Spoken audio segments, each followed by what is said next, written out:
Welcome back to another exciting episode of Adobe Premiere. इस episode में हम source patch और टारगेट ट्रैक के बारे में जानेंगे। तो आइए शुरू करते हैं।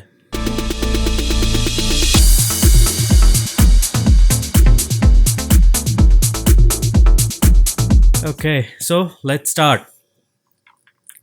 आपने यहाँ पर टाइमलाइन में देखा कि ये V1, V2, V3 हमारे ट्रैक्स हैं और जिस पे मैं क्लिक करता हूँ ये हाईलाइट हो जाता है, टॉगल हो जाता है या ये डीसेलेक्ट हो जाता है। ऐसे ही ऑडियो में मेरे ट्रैक्स हैं A1, A2, A3। जिस पे क्लिक करता हूँ या सिलेक्ट हो जाता है या वो डीसेलेक्ट हो जाता है, टॉगल करता है।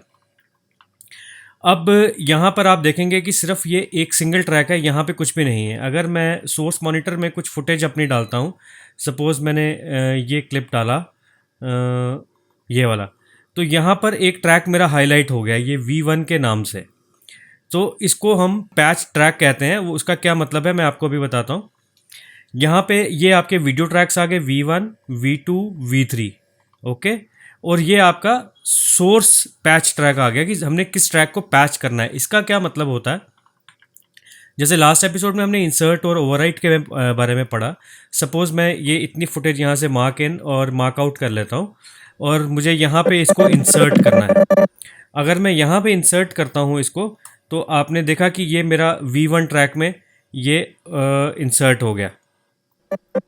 अगर मैं चाहता हूँ कि मैं इसको डिस्टर्ब ना करूँ, तो मुझे सोर्स पैचिंग के लिए ट्रैक बताना पड़ेगा कि कहाँ पे मुझे इसको सोर्स को, जो सोर्स मॉनिटर का जो वीडियो है उसको पैच कहाँ पर करना है इसके साथ में। तो उसके लिए ये मैं ये लेफ़्ट साइड के जो मेरे ये यहाँ पे सिलेक्शन है मैं ये करता हूँ। तो मैं V1 को ना करके मैं इस V1 को इस V2 के सामने कर लूँगा कि मेरे को V2 वाले ट्रैक के अंदर अपना सोर्स पैच यहाँ पे करना है। अगर अब मैं डॉट प्रेस करता हूँ तो आप देखेंगे ये ऊपर वाले ट्रैक में आ गया। ऐसे ही अगर मैं इसको हटा के V3 के सामने वाले ट्रैक में करता हूँ, सोर्स जो पैच है इसको करता हूँ, तो सोर्स मेरा V3 ट्रैक में पैच होगा। ये देखिए आप। तो ऐसे ही अगर मैं इंसर्ट करता हूँ कॉमा से, तो आप देखेंगे ये अभी V3 पैच में मेरा इंसर्ट हो रहा है। देखा, ये V1 है, ये V2 है, ये V3 है। कंट्रोल Z करता हूँ। अब मैं V2 के सामने यहाँ पे सेलेक्ट करता हूँ अपना सोर्स पैच। अब मैं कॉमा प्रेस करता हूँ तो इंसर्ट ये V2 ट्रैक में इंसर्ट हो रहा है वीडियो के। अब मैं इसको सेलेक्ट करता हूँ, अब मैं प्रेस करता हूँ तो अब ये नीचे वाला ट्रैक सेलेक्ट हो रहा है। तो ये बड़ा ही पावरफुल फीचर है ये। और ये आपने देखा कि ये वीडियो के लिए है और ऑडियो के लिए भी सेम ऐसा ही है। अगर मुझे यहाँ पर ये ऑडियो को पैच करना है तो मैं V1 यहाँ से हटा देता हूँ, मैं A1 यहाँ पे सिलेक्ट कर लेता हूँ। और अगर मैं यहाँ इसी को मैं यहाँ पे प्रेस करूँगा अपना इंसर्ट करने के लिए, तो आप देखिए कि मेरा ऑडियो यहाँ पे इस जगह पैच हो रहा है। वीडियो नहीं पैच हुआ, ऑडियो पैच हो रहा है। अगर मैं जो नीचे A2 ट्रैक है, A2 ट्रैक के सामने मैं इसको सिलेक्ट कर लेता हूँ। जो A1 है यहाँ पे आप मैंने सोर्स जो पैच करना है वो मैंने A2 ट्रैक पे करना है, उसके साथ में मैंने इसको सिलेक्ट कर लिया है। अब मैं यहाँ पे इंसर्ट करता हूँ तो आपने देखा यहाँ पे ये यहाँ पर इंसर्ट कर रहा है A2 ट्रैक में। अब मैं A3 को सिलेक्ट करता हूँ, उसके सामने A1 मैंने सेलेक्ट किया है। अब मैं इंसर्ट करता हूँ तो यहाँ पे A3 में हो रहा है। अगर मैं ओवरराइट करता हूँ तो ये A3 में ओवरराइट हो रहा है। तो ये बहुत ही पावरफुल फीचर है और इस तरह के शॉर्टकट्स यूज़ करके हमारा वर्कफ्लो और हमारा जो काम करने की प्रीमियर में स्पीड है वो काफ़ी इंक्रीज़ हो जाती है और एक प्रोफेशनल टच आ जाता है हमारे काम करने में। अगर आप क्लाइंट के साथ बैठ के काम भी कर रहे हैं, आप शॉर्टकट्स यूज़ कर रहे हैं, तो ये बहुत ही फास्ट और एक आपकी अंडरस्टैंडिंग बहुत अच्छी हो जाती है कि आपने इसको कैसे एडिट करना है।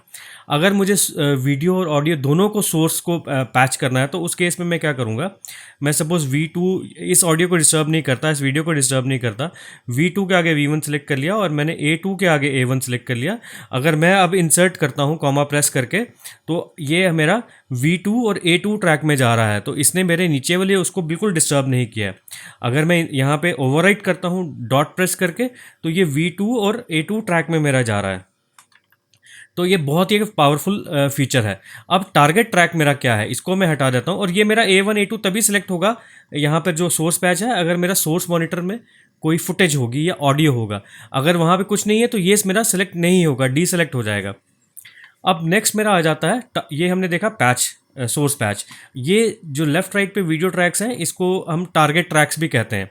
टारगेट ट्रैक्स का क्या मतलब हुआ कि जैसे आपने ये कुछ यहाँ से कॉपी किया, ये जैसे यहाँ पे क्लिप है आपका, आप इस क्लिप को कॉपी करके यहाँ पे ऊपर पेस्ट करना चाहते हैं, इस जगह स्टार्टिंग में पेस्ट करना चाहते हैं, सपोज़ ये किया, राइट क्लिक करके आप कॉपी भी कर सकते हैं यहाँ से, और यहाँ पे हमने इसको पेस्ट किया कंट्रोल V, तो आपने देखा ये इसी ट्रैक में ओवरराइट हो गया।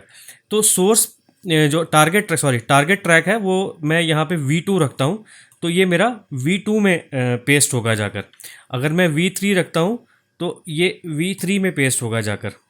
और ऐसे ही इसके अंदर अगर मैं मल्टीपल ट्रैक सेलेक्ट करता हूँ तो मल्टीपल ट्रैक सेलेक्ट करने में क्या होगा कि ये जो लोएस्ट नंबर होगा V1 वहाँ पे जाके पेस्ट होगा। ये देखिए, अगर मैं V1 हटा देता हूँ यहाँ पे V2 में पेस्ट होगा, अगर V2 को हटा देता हूँ फिर V3 में जाएगा, और अगर V2 और V1 दोनों सेलेक्टेड हैं तो ये मेरा V1 में जाएगा।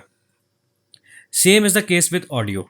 अगर सपोज़ मैंने ऑडियो कुछ लेना है, कॉपी किया मैंने ऑडियो, और अगर मैं इसको A2 सेलेक्ट करता हूँ, A1 हटा देता हूँ, तो मेरा ये यहाँ पर पेस्ट हो गया। अगर A3 में लेता हूँ, सपोज़ मैं इस जगह पे मुझे पेस्ट करना है, तो ये यहाँ पर आ जाएगा। तो ये मेरा सोर्स ट्रैक और सोर्स पैच और टारगेट ट्रैक के बारे में आपको आई होप ये बिल्कुल क्लियर हो गया होगा। एक बहुत ही प्रीमियर का पावरफुल फीचर है। आई होप फ्रेंड्स आपको वीडियो अच्छा लगा होगा। अगर वीडियो अच्छा लगा तो वीडियो को लाइक कीजिएगा, शेयर कीजिएगा, चैनल पे पहली बार आ रहे हैं तो चैनल को सब्सक्राइब कर दीजिएगा, बेल आइकन पे क्लिक कीजिएगा ताकि आपको इसी तरह के इंटरेस्टिंग वीडियोस आपके इनबॉक्स में डायरेक्टली मिलते रहें। तो मिलते हैं नेक्स्ट वीडियो में कुछ और इंटरेस्टिंग टूल्स के साथ में, तब तक के लिए नमस्कार।